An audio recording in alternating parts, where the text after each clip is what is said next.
की तरफ बढ़ते हैं, जिनका नाम है पूजा गावंडे। ये हमारी स्टूडेंट थी 2016 और 17 की। ये भंडारा डिस्ट्रिक्ट नागपुर से है और इन्होंने अपना post graduation Hyderabad central university से किया है पॉलिटिकल साइंस में। उसके बाद इन्होंने काम किया है higher education training and fellow with Telangana social welfare residential educational institute society में।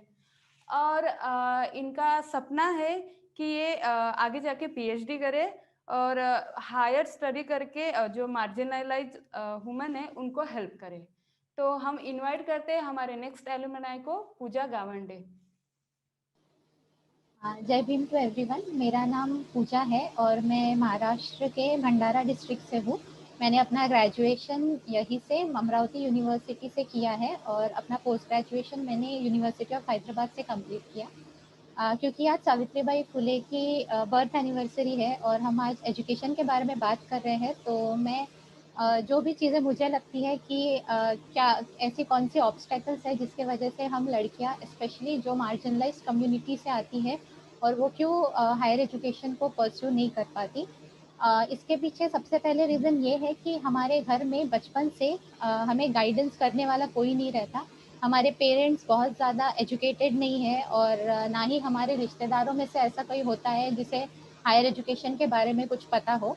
तो जबकि मैं हमेशा से ही इंग्लिश मीडियम स्कूल में पढ़ी थी, तो मुझे लैंग्वेज की इतनी प्रॉब्लम नहीं थी, बट हमेशा से मुझे घर में गाइडेंस करने वाला मेरे फैमिली में कोई नहीं था। तो मैं स्कूल में इंग्लिश में पढ़ती थी और जब मैं घर में आती थी तो मुझे घर में पढ़ाने वाला कोई नहीं रहता था। तो यही जब मेरी बहन की बारी आई तो मैं उसे पढ़ा देती थी क्योंकि मैं उससे बड़ी थी, लेकिन जब मुझे पढ़ाने की बात आती थी तो ना घर में ना घर के आजू बाजू या कहीं पर भी कोई ऐसा रहता था जो मुझे बता पाए कि किस तरीके से पढ़ना है। तो अगर आप क्योंकि आजकल का जो एजुकेशन है उसमें सिर्फ आप स्कूल के भरोसे ही नहीं पढ़ सकते, आपको ट्यूशन की ज़रूरत पड़ती है या आपके माँ बाप एजुकेटेड होने चाहिए जो उस गैप को फुलफिल कर सके। उसके बाद मैंने अपना 12th स्टैंडर्ड तक अपना साइंस में कंप्लीट किया और 12th स्टैंडर्ड के बाद मुझे इतना नहीं पता था कि कौन सी फील्ड है। ऐसा लगता था कि अगर आप सिर्फ दो ही चीज़ें पता थी, एक तो आप डॉक्टर बन सकते हो या तो आप इंजीनियरिंग बन सकते हो। क्योंकि हमारे यहाँ पे इंजीनियरिंग का ज़्यादा ट्रेंड था, तो हर कोई यही बोलता था कि आप जाके इंजीनियर बन जाओ। लेकिन मुझे थोड़ा सोशल साइंसेस के बारे में पता था, तो मैंने बीए कंप्लीट किया अमरावती यूनिवर्सिटी से। अब बीए जब भी मैं बीए करती थी तो मुझे सिर्फ एक ही अपॉर्चुनिटी या एक ही उसके करियर के बारे में पता था कि आप सिर्फ सिविल सर्वेंट बन सकते हो या आप सिर्फ गवर्नमेंट जॉब कर सकते हो अगर आप बीए लोगे। आगे उसके बारे में गाइडेंस करने वाला बहुत ज़्यादा कोई नहीं था। तो मैंने 2016 में नालंदा में एडमिशन ली थी। मैं यहाँ की एल्यूमनाई हूँ और यहाँ पर आने के बाद हमको अनूप सर और जो भी बाकी के लोग थे वो हमको बताते थे कि टिस क्या होता है, जेएनयू क्या है, एचसीयू क्या है। लेकिन फिर भी इतना ज़्यादा नहीं समझ में आता था कि वहाँ पे क्यों जाना चाहिए। लेकिन जब हम वहाँ से आए हुए एल्यूमनाई को देखते थे, जब हम उनका स्ट्रगल देखते थे, जब हम जैसे ही वो लोग किसी यूनिवर्सिटी में जाते थे वो और जब वो वापस आते थे उनका कॉन्फिडेंस कहीं ना कहीं पहले के कंपैरिजन में बहुत ज़्यादा रहता था। तो ये चीज़ें मुझे हमेशा फैसिनेट करती थी कि अरे ऐसा क्या होता है कि आप जैसे यूनिवर्सिटीज़ में अगर आप हायर एजुकेशन में जाओगे तो ऐसा क्या होता है कि आप सडनली थोड़ा कॉन्फिडेंस, थोड़ा आप लोगों को गाइड कर सकते हो, ऐसा क्या हो सकता है। उसके बाद मैंने पोस्ट ग्रेजुएशन में जब यूनिवर्सिटी ऑफ हैदराबाद में गई थी और जब मैंने वहाँ का एनवायरनमेंट देखा तो तब पता चला कि नहीं, हायर एजुकेशन सिर्फ यही नहीं है कि हमें जॉब्स मिलेगा, बट हायर एजुकेशन का मतलब ये भी है कि हमारी स्किल्स इम्प्रूव होगी, हमारे अंदर का कॉन्फिडेंस भी बढ़ेगा और उसके साथ साथ हमें एक एक्सपोजर मिलेगा जो शायद सिर्फ जॉब करके हम सबको नहीं मिल पाता। एक और रीज़न ये है कि हम बहुत सारे हम में से ऐसे फैमिली से आते हैं जिसकी फाइनेंशियल जिनको बहुत सारी फाइनेंशियल रिसोर्सेज की प्रॉब्लम होती है। तो हमें हमेशा यही बताया जाता है कि ज़्यादा से ज़्यादा तुम ग्रेजुएशन करो और एक जॉब ले लो, उसके बाद हायर एजुकेशन क्या है, रिसर्च क्या है, पीएचडी क्या है, ये इसकी ज़्यादा इन्फॉर्मेशन हमें पता नहीं रहती। और क्योंकि हम लड़कियां हैं तो हम पे हमारे ऊपर एक मैरिज का भी बोझ रहता है, प्लस पेरेंट्स भी यही एक्सपेक्ट करते हैं कि तुम सिर्फ एजुकेशन लो और जॉब करो लेकिन इंडिपेंडेंट मत बनो। तो जो आइडिया ऑफ एजुकेशन है हमारे लिए वो बहुत लिमिटेड किया गया है, that is to get job. But ये नहीं बताया जाता कि एजुकेशन का और इंडिपेंडेंस का कहीं ना कहीं थोड़ा बहुत लिंकिंग है। तो जब मैं यूनिवर्सिटी में गई थी तो वहाँ पे हमारे जैसे ही बहुत सारी लड़कियां भी थी, बहुत सारी अलग अलग फैमिली से, अलग अलग बैकग्राउंड से लड़कियां लड़के सब लोग वहाँ पे आते थे। लेकिन जब हम वहाँ पे यूनिवर्सिटी में जाते थे, कहीं ना कहीं हमारे हार्डवर्क को उतना रिकॉग्निशन नहीं दिया जाता था। हमारा जो भी हार्डवर्क रहता था उसे या तो शॉर्टकट या फिर ऐसे बोला जाता था कि तुम ऐसे ही यहाँ पे पहुँच गए हो। तो इन चीज़ों की वजह से एक तो बहुत कम लड़कियां हमारे कम्युनिटी में से हायर एजुकेशन में जा पाती है, और जो भी वहाँ पे पहुँचती है वहाँ पर इन सब स्ट्रक्चरल प्रॉब्लम, चाहे वो कास्ट के वजह से हो, चाहे वो जेंडर के वजह से हो, चाहे वो हमारे कल्चर के वजह से हो, या क्लास, हमारा जो क्लास बैकग्राउंड है उसके वजह से हो, इन चीज़ों की वजह से जो भी लिमिटेड लड़कियां वहाँ पर पहुँच जाती है उन्हें वहाँ पे टिकने नहीं दिया जाता। और आप देखोगे कि इसीलिए जो ड्रॉप आउट रेट है लड़कियों का, जो specially SC ST OBC background की, वो बहुत ज़्यादा है। लड़कों के भी कंपैरिजन में जो ड्रॉप आउट रेट है वो बहुत ज़्यादा रहता है। तो उसके बाद जब मैंने तो ये सारी चीज़ें मैंने यूनिवर्सिटी में जाके फेस की, और तब मुझे समझ में आया कि नहीं, ये होता है कास्ट, ये होता है जेंडर। उसके पहले मुझे बहुत ज़्यादा कास्ट के बारे में पता नहीं था।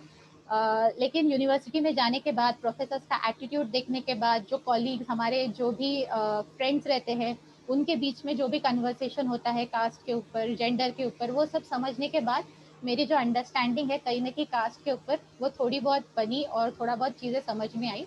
उसके बाद मैंने 1 साल तक एजुकेशन सेक्टर में काम किया, जहाँ पर मुझे तेलंगाना में जो रूरल एरिया है वहाँ की लड़कियों को, जो जो ट्राइबल लड़कियाँ रहती है, उन्हें हायर एजुकेशन के लिए प्रिपेयर करना पड़ता था। तो ये एक मेरी ऑब्जर्वेशन थी कि जब वो लड़कियां मुझको कंपेयर करती थी, क्योंकि मेरी और उनकी उम्र एकदम सेम थी, तो कहीं ना कहीं उनको हमेशा खुद के ऊपर एक डाउट आता था कि क्या हम इस लायक है या नहीं है कि हम हायर एजुकेशन में जा सके, जो डाउट हमें आता था जब हम यूनिवर्सिटी में गए थे। और इसके पीछे रीज़न सिर्फ ये नहीं है कि उन्हें एजुकेशन की अपॉर्चुनिटी नहीं मिल पाती, इसके पीछे सबसे बड़ा रीज़न ये भी है कि हमारी जो स्किल्स हैं, हम कहीं ना कहीं बाकी लोगों के कंपैरिजन में हमारी जो स्किल्स है वो बहुत कम है। और जब हम देखते हैं कि हमारी एज की दूसरी लड़कियां, हमारी एज के दूसरे बच्चे बहुत अच्छी इंग्लिश बोल पाते और हम नहीं बोल पाते, वो लोग स्टेज पे जाके बात कर सकते अच्छे से, हम नहीं कर पाते, उन लोगों को रिसर्च करना आता है, उन लोगों को कंप्यूटर, लैपटॉप, ये सब उनके लिए बहुत ईजी चीज़ें हैं। लेकिन यही चीज़ जब मुझे नहीं आती और मैं अपनी एज के किसी इंसान को देखती हूँ, तो कहीं ना कहीं मुझे हमेशा लगेगा कि अरे नहीं, क्या मैं इस लायक हूँ कि मैं यहाँ पे रह सकूँ या नहीं रह सकूँ। तो कहीं ना कहीं इन चीज़ों की वजह से हमारा जो कॉन्फिडेंस है वो गिर जाता है, क्योंकि हमारे पास स्किल्स नहीं होती। तो ऐसा नहीं है कि हमारे पास नॉलेज नहीं है या हम मेहनती नहीं है, हम उनसे ज़्यादा मेहनत करते हैं। हमारा जो नॉलेज है कहीं ना कहीं इश्यूज़ के ऊपर, क्योंकि हमने वो प्रॉब्लम्स खुद एक्सपीरियंस की है, ना सिर्फ कि हमने वो प्रॉब्लम सिर्फ किताबों में या इंटरनेट पे पढ़ी है, इसलिए हमारी अंडरस्टैंडिंग भी उन प्रॉब्लम्स के ऊपर ज़्यादा होती है। लेकिन क्योंकि हम स्किल्स के मामले में थोड़ा कम पीछे रह जाते हैं, चाहे वो इंग्लिश हो, चाहे वो डिजिटल स्किल्स हो, चाहे वो कोई और स्किल्स हो, हमारा जो कॉन्फिडेंस है हमारे पर्सनालिटी के ऊपर, वो गिर जाता है। इसीलिए कहीं ना कहीं एजुकेशन हमें, हायर एजुकेशन जो है वो सिर्फ हमें जॉब ही नहीं दिलवाएगा, वो हमारी स्किल्स इंप्रूव करेगा, वो हमें एक्सपोजर देगा और हमारे अंदर एक कॉन्फिडेंस लाएगा पर्सनालिटी के अंदर। स्पेशली क्योंकि हम लड़कियां हैं, तो हमें हमेशा यही रियलाइज़ करवाया जाएगा। तो अगर हम सब ये मेरा अपना एक्सपीरियंस है कि जब हम हायर एजुकेशन में जाते हैं, पहले के कंपैरिजन में हमारे पर्सनालिटी के अंदर पॉजिटिव चेंजेस आते हैं, जो मेरे अंदर आए हैं। और शायद मैंने अपने भी बहुत सारे दोस्त, बहुत सारी मेरी भी फ्रेंड्स है, उनके भी अंदर देखा है। और मैं अपना जो मैं लास्ट में सिर्फ यही कहना चाहूँगी कि जो, क्योंकि आज सावित्रीबाई फुले की बर्थ एनिवर्सरी है, जो सबसे इम्पॉर्टेंट चीज़ है उनके लाइफ में, जो जिस चीज़ से मैं सबसे ज़्यादा प्रभावित थी, वो ये कि उनका जो भी चेंज था वो उन्होंने अपने घर से स्टार्ट किया। उनके अपने हस्बैंड ने उन्हें पढ़ाया है, ऐसा नहीं है कि किसी और को उन्होंने बताया कि पहले तुम बदलो फिर मैं बदलूंगा, जो बाकी रिफॉर्मर्स के इसमें हम नहीं देख पाते। और वो लोग पहले ऐसे थे जिन्होंने सारी चीज़ें अपने घर से स्टार्ट की थी।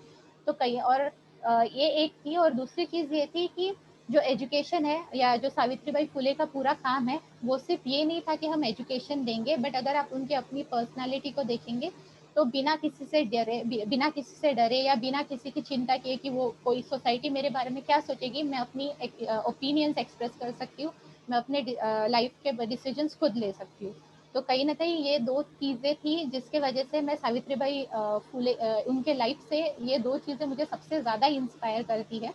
और यही 2 चीज़ों के कहने के बाद मैं अनूप सर और नालंदा अकेडमी को थैंक यू कहना चाहती हूँ कि उन्होंने मुझे ये मौका दिया कि मैं आज अपना जो एक्सपीरियंस है वो शेयर कर सकूँ। तो यही बोल के मैं अपनी बात को यहीं पे ख़त्म करना चाहती हूँ। थैंक यू पूजा, आपने आपकी जर्नी बताई। थ्रू द ऑब्जर्वेशन आपने कंपैरिजन करके आपको समझ में आया कि कैसे डिफरेंसेस होते हैं, और आपने ये भी माना कि आपको गाइडेंस का कितना मतलब कितना आप ढूंढने के भी बाद भी नहीं मिला, और एक नालंदा आपको गाइडेंस के मतलब एक रोल मॉडल की तरह मिली। धन्यवाद, आपने आपका एक्सपीरियंस हमारे साथ शेयर किया।